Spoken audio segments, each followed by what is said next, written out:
District को हम देखिए एक्सप्लेन करते हैं। इस ना से क्या ध्यान रखना है, इस ना से आपको ध्यान रखना है नसीरुद्दीन। अब देखिए आगे सा, इस सा से क्या ध्यान रखना है दोस्तों, साहिब राम ध्यान रखना है। इस मेरे से आपको क्या ध्यान रखना है, मनोहर ध्यान रखना है। इस भैरू से क्या ध्यान रखना है दोस्तों, भैरू से क्या ध्यान रखना है, भैरू राम ध्यान में रखना है। आगे देखिए कृपा राम, इस कृपा, कृपा से क्या ध्यान रखना है, कृपा राम, कृपा से क्या ध्यान रखना है, कृपा राम ध्यान रखना है।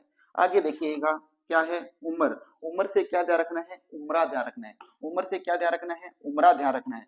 आगे देखिएगा जीवन है, इस जीवन को आपको क्या बनाना है, जीवा राम ध्यान रखना है।